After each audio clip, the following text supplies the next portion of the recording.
Amém? Estão me ouvindo? Não? Só ligar só. Amém? Amém. Muito bom você ter vindo nessa manhã, né? A Capela do Calvário é uma igreja que ela ensina a palavra, né? O nosso chamado é ensinar a palavra do Senhor. E o próprio Deus fala na sua palavra que Ele exalta a sua palavra, exalta o seu nome acima de todas as coisas. Então, ao a gente estudar a palavra, ao a gente aprender da palavra, ao a gente ministrar as pessoas lá fora, o que acontece? O Espírito Santo de Deus, ele honra esse chamado, ele agrega mais vidas à comunhão da Igreja de Cristo. Então vamos meditar, né, mais uma vez na palavra de Deus. Eu particularmente gosto muito de entrar na palavra de Deus. Eu acredito que você também ama meditar na palavra do Senhor e aprender cada dia mais do que Ele tem para falar conosco, tá?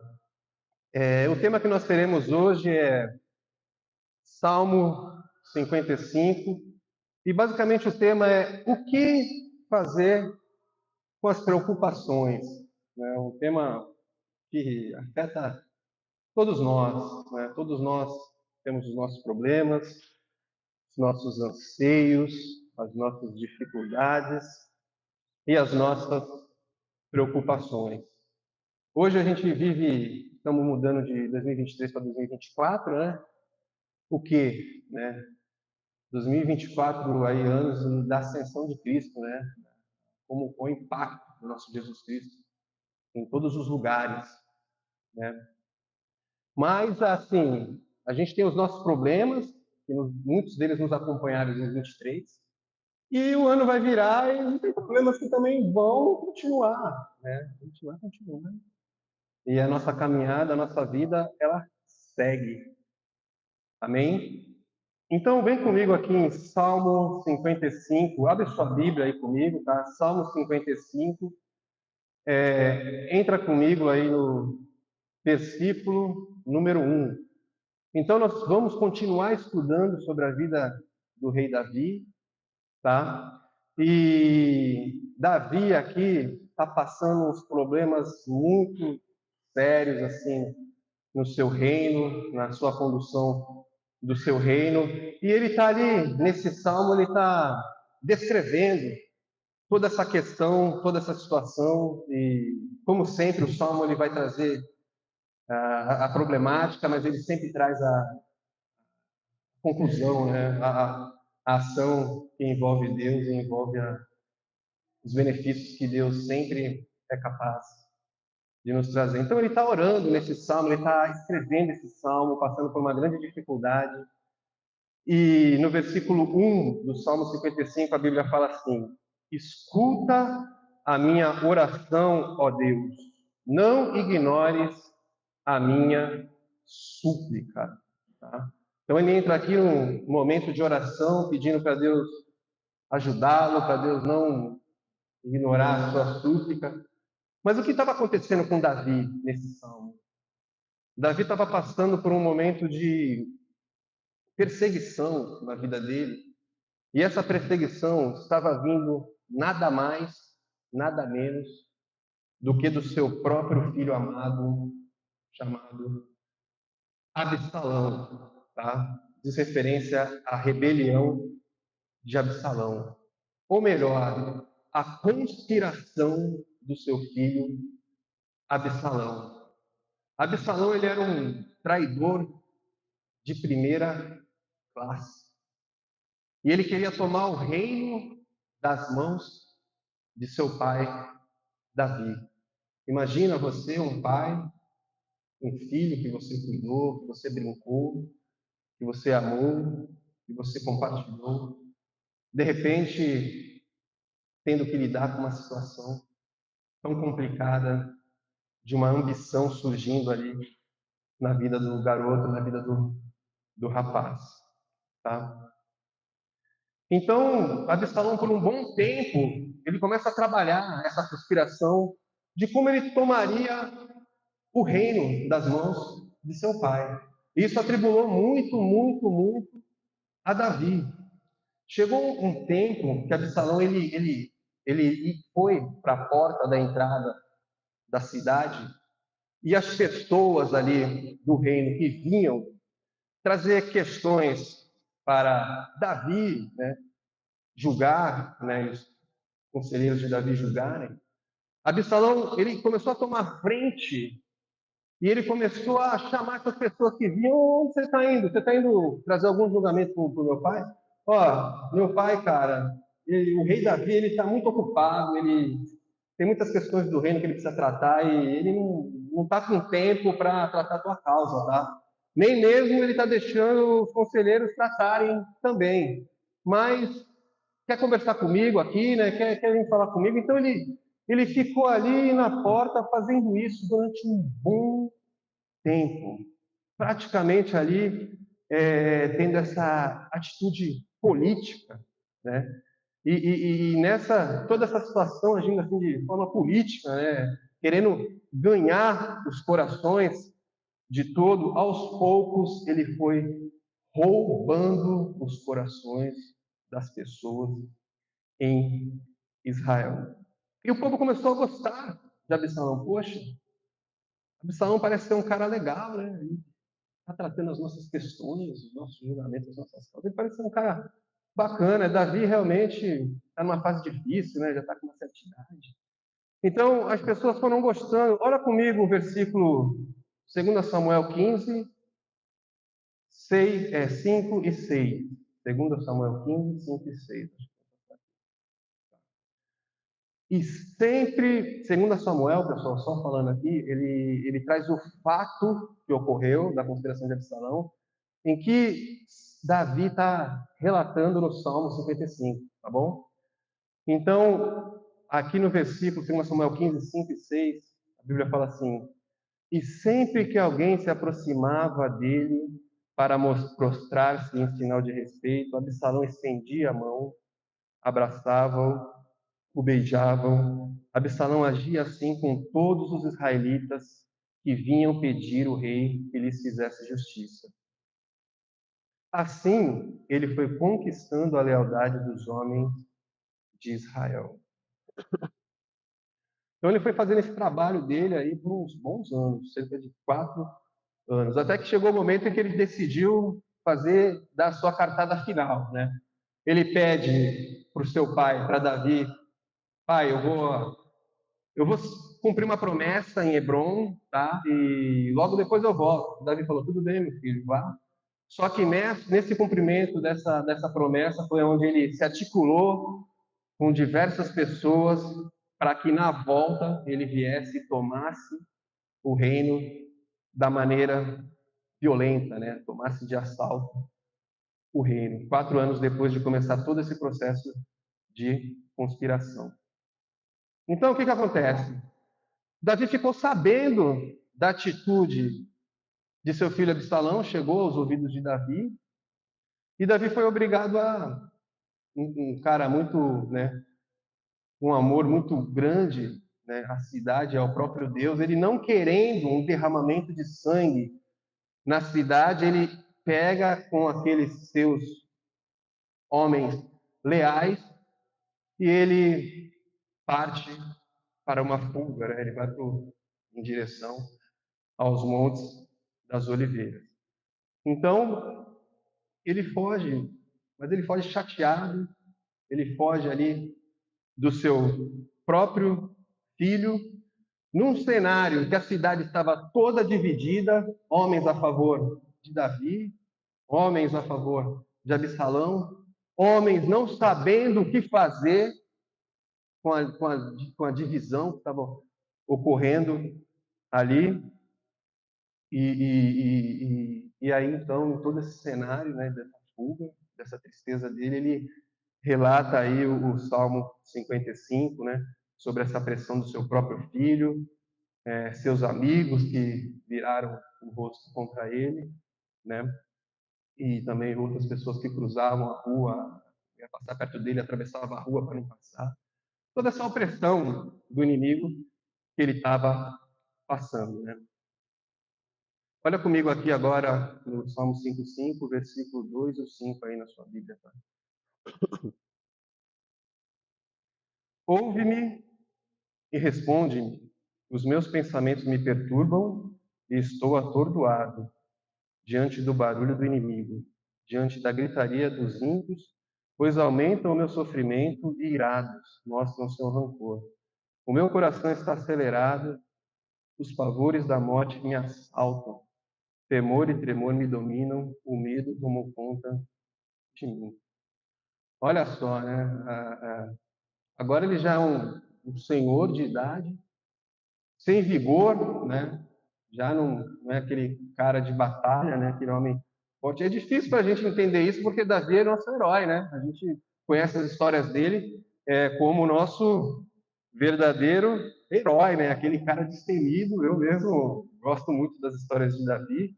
Né? Quem lembra daquela passagem que Davi poupa a vida do rei Saul, quando o rei Saul estava em busca, caçando a vida do rei Davi, o que, que acontece? Davi estava escondido com alguns outros homens leais a ele, e Saul estava próximo ali, acampado com seu exército. E Davi faz o quê? Davi chega em seus homens e fala assim: quem de vocês aí quer entrar comigo no acampamento do rei Saul essa noite? Quem de vocês tem coragem de ir lá comigo? No meio do acampamento, junto ao rei Saul. E a gente sabe que um dos seus homens, um homem muito leal a ele, chamado Abissai, né? Ele falou: eu vou contigo, né? Se tu deixar, eu até mato o rei Saul. E Davi não deixa. Mas naquela noite, o que acontece? A Bíblia fala que Deus deu um sono muito forte ali para os soldados de Saul. E Davi entrou e eles pegaram a lança de Saul, olha só, e pegaram o jarro de água de Saul. Depois saíram de dentro do acampamento e um tempo depois eles mostraram o que eles fizeram, né? Extremamente corajoso. Ou então mesmo quando ele enfrentara Golias, né? O que ele disse? Olha, entregarei a sua cabeça, entregarei, o Senhor te entregará nas minhas mãos, e eu tirarei a sua cabeça. Né? Cara, muito confiante em Deus e um garoto muito corajoso. Só que aqui ele está numa situação difícil, né? Como todos nós. Todos nós passamos também por situações difíceis e o rei Saul também está numa situação bem difícil. Olhando o versículos 6 e 8 aqui do Salmo 55, a Bíblia nos fala assim: então eu disse, quem dera eu tivesse asas como a pomba, voaria até encontrar repouso. Sim, eu fugiria para bem longe e no deserto eu teria o meu abrigo. Eu me apressaria em achar refúgio longe do vendaval e da tempestade. Então, o íntimo dele quer o quê? Quer sumir. Eu quero sumir daqui. Quem me dera eu tivesse asas, eu voaria para um lugar bem longe, né? Sairia de toda essa situação, me esconderia, acharia refúgio em outro lugar. Então ele ficou desiludido, né? Ele quer sair, ele quer fugir. Tá? Seguindo aqui dos versículos 9 ao 11 do capítulo 55, ele continua a sua oração pedindo ajuda de Deus. Deus haja contra meus inimigos. E os versos dizem assim, do 9 ao 11, Salmo 55. Destrói os ímpios, Senhor, confunde a língua deles, pois vejo violência e brigas na cidade. Dia e noite eles rondam pelos seus muros. Nela permeiam o crime e a maldade. A destruição impera na cidade. A opressão e a fraude jamais deixam as suas ruas. Dando sequência aqui, no versículo 12 ao 14, mais uma coisa vai acontecer aqui que vai deixar Davi assim, agora com o seu coração mais partido ainda. E qual é o grande ponto que vai acontecer? seguir. Aitofel era o seu conselheiro fiel, seu conselheiro ali que o ajudava, né, o instruía em diversas situações que Davi precisava na condução do reino, né? Um homem extremamente íntimo a Davi, confidente de Davi, conversava muito e aconselhava sabiamente Davi. E o que vai acontecer aqui? Versículo 12 ao 14. Se o inimigo me insultasse, eu poderia suportar. Se um adversário se levantasse contra mim, eu poderia defender-me. Mas logo você, meu colega, meu companheiro, meu amigo chegado, você com quem eu partilhava agradável comunhão enquanto íamos com a multidão festiva para a casa de Deus. O que acontece aqui, meu amado?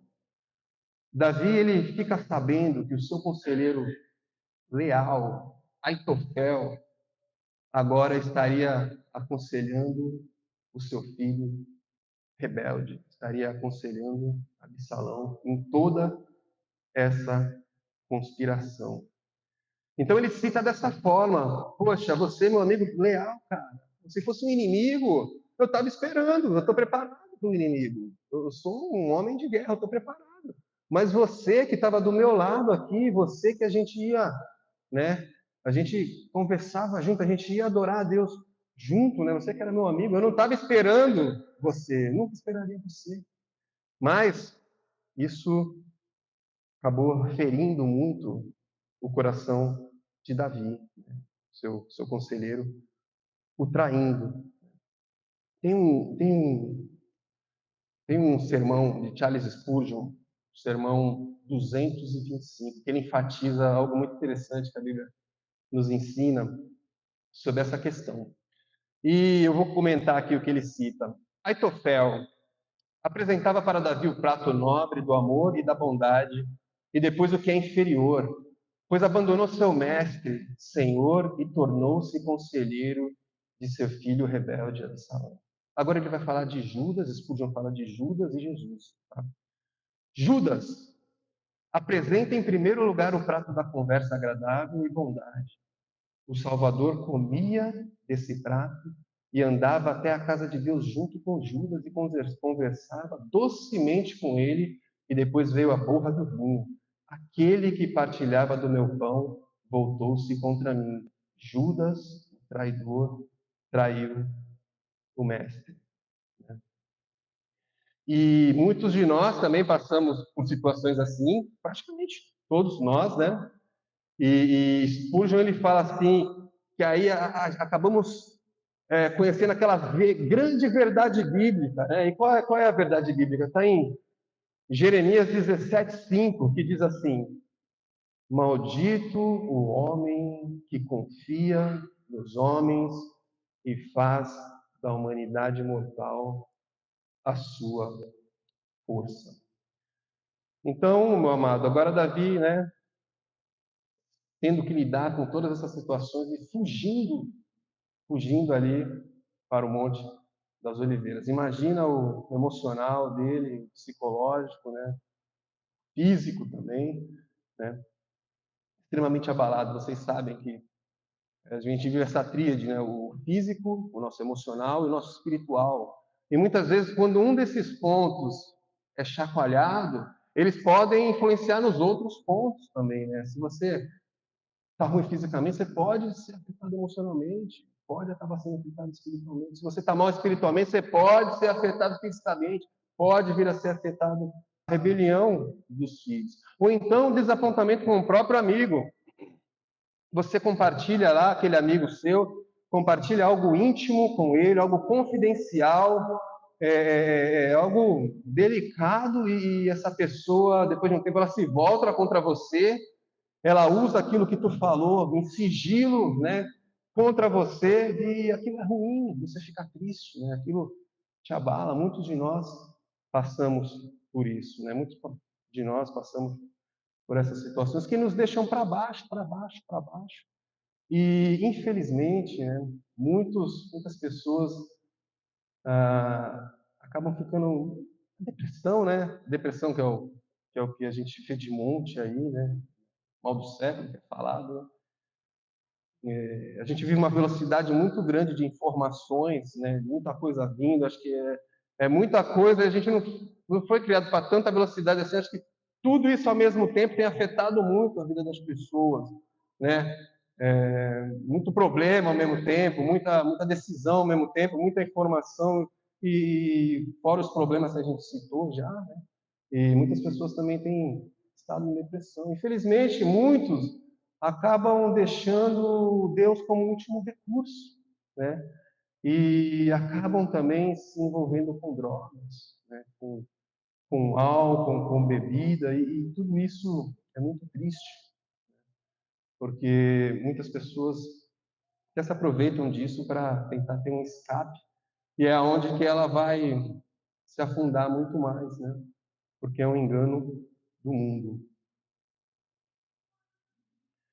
E, por exemplo, se uma pessoa está viciada, é muito difícil você ajudar ela enquanto ela não mostrar que ela precisa de ajuda ou que ela quer ajuda, né? É muito, muito, muito difícil. Eu morei em São Paulo, na casa de uma tia minha, e um dos filhos dela, desde a adolescência, tinha esse problema. E ela falava da dificuldade. André, se eu não estivesse orando aqui, meu filho já teria sido morto. Mulher de Deus, né? E é muito difícil, muito difícil. Às vezes precisa de ajuda. E acabam se deteriorando. Existem diversas drogas por aí, né? Só que a gente sabe que o álcool é uma droga muito, muito poderosa. Por quê? Porque essa época que a gente está vivendo, né? Essa época dura, tá no mercado, tá fácil ali, a compra é fácil, né? Muito fácil. André, várias drogas é fácil comprar hoje. É fácil, mas se você for ali, o álcool ele já está carimbado nas festividades de final de ano, né? Daqui para frente a gente sabe, no ano novo, carnaval, a gente sabe que vai aumentar os acidentes nas rodovias, no trânsito, e muitas coisas vai ser em função de álcool, né? Muitas coisas vai ser em função de álcool. Então, muitas vezes a pessoa se afunda tanto e ela acaba entrando nessa situação como Davi, ela quer sumir, né? Ela quer voar para bem longe, ela quer sumir, né? E voltando aqui para nós, né, caminhamos com o Senhor, ser filho de Deus, né, ter um compromisso com Cristo, não vai te gerar imunidade de você não sentir dor, ou não sentir sofrimento, ou não sentir situação adversa, ou não ter morte física, né? E ainda diante da vontade de Deus acontecem coisas conosco também nos nossos meios. Citando aqui algumas fontes de aflição, podem ser pessoas inimigas, por exemplo, alguém que não gosta de você, né? Alguém que tenha inveja de você no seu dia a dia, não gosta de você, a pessoa quer te fazer miserável. Isso acontece, é diabólico. É diabólico como Davi, né? Contra seu próprio pai Absalão. Então, os próprios inimigos de Deus, né? Aqueles que são contra Deus, vão ser contra nós também, né? Basta a gente ver o sofrimento de Cristo na cruz, né?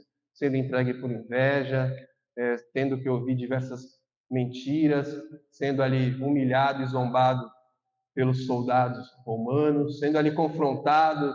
Tu não é o poderoso? Desce daí, né? Sendo confrontado, tendo que passar por tudo isso. Então, as fontes de aflição podem vir de pessoas inimigas ou os próprios inimigos de Deus. E aqui eu vou trazer mais uma questão que perseguem a vida do homem de Deus há séculos e séculos. A questão é o seguinte: por que o ímpio prospera e o justo sofre perseguição? Acontece isso, André? Acontece. Lembra lá no início? Caim matou o justo irmão Abel. Justo José sofreu perseguição pelos seus irmãos, né? Foi vendido como escravo por aqueles caras, aqueles irmãos que, tipo assim, deveriam ser os heróis dele, né? Ele é o irmão mais jovem ali, né? É um dos mais jovens e deveria ser os heróis e maltratavam muito José, venderam José como escravo, né? Foi acusado de um falso estupro pela mulher de Potifar, quando o contrário que estava para acontecer. E o que mais aconteceu com ele? Teve que ir para prisão em decorrência dessa mentira, né? Ficar na prisão um bom tempo, né? Então, os pastores até dizem que se alguém tivesse que questionar os planos de Deus na vida, na sua própria vida, esse alguém seria José, né? De tanta coisa que ele passou. Não indo muito longe, nós estudamos recentemente em Hebreus, né? Sobre os exemplos de fé. E em Hebreus 11, 36, 38, eu acredito que esteja no slide, dos heróis da fé, a gente também vai ver o quê? Que outros enfrentaram zombaria e açoites. Outros ainda foram acorrentados e colocados na prisão. Outros apedrejados, cerrados ao meio, posto à prova, mortos à espada, andaram errantes, vestidos de pele de ovelhas e de cabras, necessitados, afligidos e maltratados. O mundo não era digno deles, vagaram pelos desertos e montes, pelas cavernas e grutas da terra, né? Grutas da terra. Então acontece isso na vida do homem de Deus, da mulher de Deus, né? Essas dificuldades, certo? E vamos ver então o que Davi vai fazer, né? Em função dessa dificuldade que ele vai passar. Vamos ver qual vai ser assim a decisão, o que ele vai citar, tá bom? Vem comigo no Salmo 55, versículo 22. Presta atenção aqui o que ele vai fazer. Ele entrega nas mãos de Deus. Teve que sair da sua cidade quebrada, ferido, coração partido, apavorado, com medo de morrer, mas ele chega e entrega nas mãos de Deus. Pode ver o versículo ali que ele fala: entregue suas preocupações ao Senhor e ele os susterá. Então esse é o ponto chave aqui, né? Da nobreza desse homem, né? Ainda, graças a Deus, ele para ali e decide: eu vou continuar confiando, Deus é fiel, né? Deus é fiel, como a gente canta. Entregue suas preocupações ao Senhor e Ele susterá. O Novo Testamento ele também traz vários versículos nesse mesmo sentido. 1 Pedro 5,7, a Bíblia fala o quê? Lancem sobre Ele toda a sua ansiedade, porque Ele tem cuidado de vocês. Como foi falado no começo, né? Nós temos que confiar em Deus, né? Principalmente em Deus, como foi falado aqui no início do louvor, certo? Mas a gente passa por dificuldades e às vezes o que acontece? A gente é consumido, certo? A gente acorda muitas vezes de madrugada e o problema está lá com a gente está consumindo a gente ali, a gente fica atribulado, a gente fica triste. Eu mesmo tive um problema recentemente, eu estava esperando uma promoção no trabalho, né? Esse ano bem equilibrando as contas, como muitos de nós aqui, né? Equilibrando as contas ali para não ter nenhum deslize. E eu estava esperando uma promoção no trabalho, né? E aí a pessoa da empresa falou: André, pô, parabéns aí, papá, tá tudo certo. Aí 1 de novembro tu já tá, ó, já tá na nova função ali. Legal, cara. E o que aconteceu? Eu ouvindo a pessoa falar isso, estava esperando há muito tempo, né? A gente orava nas outras gerações aqui. E o que aconteceu? Aconteceu que eu peguei meu cartão de crédito, recebi a informação e peguei, comprei coisas que precisavam, claro, né? Como nossa carne é. Comprei algumas coisas que não precisavam também, parcelei ali alguns meses, né? Recupero fácil. E o que aconteceu? Não aconteceu nada de novo. Foi o suficiente para as minhas noites virarem luas, para acordar de noite preocupado. Cara, será que não vai acontecer a promessa? Será que agora, como o Brasil é, cara, vai ser então só depois do carnaval? Vixe, o que eu faço fazer isso? Eu vim direitinho o ano inteiro. Eu fiquei muito preocupado. E aí deixei aquilo me consumiu por um tempo. Graças a Deus, né, 45 dias depois, eu assinei um documento com a questão, não, tá tudo certo, aí veio, aconteceu o fato, né, fiquei mais tranquilo. Mas as coisas acontecem com a gente, e elas consomem a gente, né? Os problemas acabam vindo consumindo a gente. Filipenses 4, 6 e 7, a Bíblia diz assim: não andem ansiosos por coisa alguma, mas em tudo, pela oração e súplicas, e com ação de graças, apresentem seus pedidos a Deus. E a paz de Deus, que excede todo o entendimento, guardará os seus corações e as suas mentes em Cristo Jesus. Então, existem situações que, na nossa força, a gente não consegue levar. A gente não consegue levar na nossa própria força.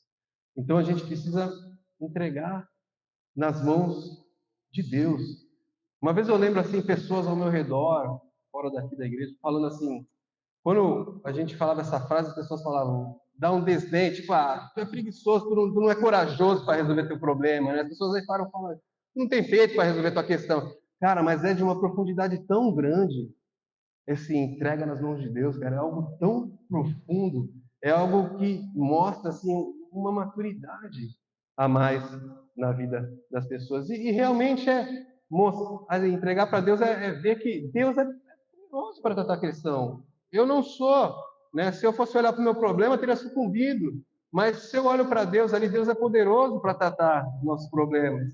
Então Deus mantém a gente ali guardado, mantém ali a famosa paz, como está aqui no versículo. Né? Eu gosto muito de uma analogia, ponto de vista entre Deus e o problema. Se você está com um problema e você olha muito para o seu problema, o que acontece? O seu problema fica grande, ele fica gigante. Se você olha muito para o problema, ele fica grande. E Jesus fica pequeno, porque você está focando muito no seu problema.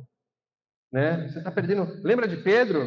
Venha a mim andando, né? Pode vir, você quer vir andando, né? Pelo mar. E Pedro, quando ele começou a olhar para o lado, ele tirou o olho de Jesus, o que aconteceu com ele? Começou a afundar. Então, quando a gente olha para o nosso problema, a gente perde Jesus de vista. E o problema consome a gente. Mas, ao contrário, se a gente olha para Cristo, o poder de Cristo, para tratar aquela questão, para a resolução da questão, a bondade de Cristo, que ele pensa as coisas melhores para a minha vida. O que acontece com o problema? O problema fica pequeno. Ele fica pequeno. Some. Um versículo que eu gosto muito, muito, muito, Isaías 26, 3, que diz assim: tu guardarás em perfeita paz aquele cujo propósito está firme, porque em ti confia. Então, uma promessa: Deus vai te guardar em perfeita paz, porque você confia nele. Então, a paz de Deus, ela é algo impressionante, né? Ela vem quando a gente consegue entregar nas mãos dele, né? Quando a gente, Deus, o que vier, está nas tuas mãos. Eu me rendo, eu não sou capaz de tratar essa questão. O que vier na sequência está nas tuas mãos. Agora a gente vai ver aí como Davi dobrou essa questão, voltando lá em 2 Samuel, que relata o fato que ele estava passando. Tá? Só dando um panorama aqui, na fuga, o que acontece? O sacerdote Zadok, ele estava vindo, ele mandou trazer a arca também, não, Davi, a gente vai levar a arca também, para o motivo que a gente quer a presença de Deus, e os homens estavam trazendo a arca. Né? E o que Davi faz? 2 Samuel 15, 25 e 26.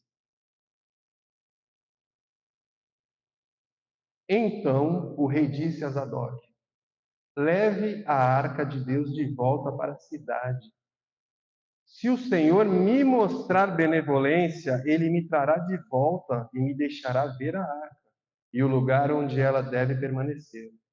Se, porém, ele disser que já não sou do seu agrado, aqui estou, faça ele comigo o que for bom aos seus olhos. Então, o que Davi faz? Davi manda, não, volta, deixa a arca na cidade. Vamos ver qual é a vontade de Deus. Pode ser que Deus queira que acabe tudo para mim, que eu morra em batalha no deserto, pode ser. Ou pode ser que eu volte para cá, né? E tudo mais. Então, ele entrega nas mãos de Deus, né? Ele coloca essa questão nas mãos de Deus, né? Uma maturidade espiritual. Amém? Então, Deus é interessado nos seus filhos. Deus ele se preocupa com você mais do que os nossos próprios governantes, né? Deus ele quer um bem eterno para você. Ele não vai te permitir nada acontecer contigo para te destruir. Tudo ele tem um propósito eterno. Tudo ele tem um propósito eterno que nem sempre está nas nossas mãos. A gente vai entendendo, a gente vai aprendendo, né? Aos poucos. Mas em tudo Deus tem um propósito eterno, né? Tudo, tudo. A Bíblia fala em Romanos 8,18: considero, pois, que os sofrimentos do tempo presente não podem ser comparados com a glória que em nós será revelada. Então tudo tem um propósito ali, no eterno, até o sofrimento de Cristo, propósito eterno, benefício para todos nós, né? Tudo tem um propósito eterno. Eu gosto muito do exemplo pai e filho, quando a criança começa a atravessar a rua, né? E o pai vai lá, a mãe chama a atenção da criança. Aí no dia seguinte, mesma coisa. Vai lá. Aí os pais têm que pegar e ser um pouco mais firme com a criança, né? Aí de novo a mesma coisa. Aí já merece uma palmada, né? Alguma coisa assim, um pouco mais duro, né? Por quê? Porque o pai não quer que aconteça o pior. Não quer que a criança morra, a criança fique sem uma perna, né? Por atravessar a rua. Todos nós atravessamos a rua, né? Quantas vezes, né? Para puxar minha orelha. Todos nós fazemos isso, né? Então Deus age da mesma forma com a gente. Deus age da mesma. Às vezes é uma aflição, vem, entendeu? Jonas, pregar em Nínive, né? Se ele tivesse ido para Nínive direto, ele não precisava ter ido na barriga do peixe. Não precisava ter passado por toda aquela problemática. Mas ele escolheu, correu para o outro lado, Deus, não, tá bom, eu vou fazer a tua vontade, vai vir de qualquer jeito. Vai vir de qualquer jeito. Foi na barriga do peixe pregar em Nínive. Jeremias 29:11, aqui para acabar. Porque sou eu que conheço os planos que tenho para vocês, diz o Senhor. Planos de fazê-los prosperar e não de lhes causar dano. Planos de dar-lhes esperança e um futuro. Amém? Pessoal do louvor, pode vir. Vamos orar agora, tá? Senhor Jesus, nós somos gratos a Ti, Senhor. Te agradecemos, Senhor, pelo Teu imenso amor, Deus, e eu oro, Senhor, que se todos nós passamos por problemas, situações, e que o Senhor nos ajude a confiarmos em Ti, Senhor. A confiar na grandiosidade do Teu poder, a confiar no Teu amor leal, a confiar que tudo está no controle das Tuas mãos, Senhor. Oramos que nesse ano que se inicia de 24, Deus, nós confiemos mais em Ti, Senhor. Saibamos que o Senhor tem essas promessas melhores, com um propósito eterno para cada um de nós, Senhor. Em nome de Jesus, amém. Aí, meu irmão, só contextualizando mais um ponto aqui. O que aconteceu com Davi? Né? Dá para acabar sem a gente citar o que aconteceu com ele. A rebelião de Absalão findou. Absalão foi morto em batalha. Davi voltou para Jerusalém e continuou a reinar. Por isso que é importante a gente exercitar, né? Vamos colocar a nossa confiança no Senhor. Amém?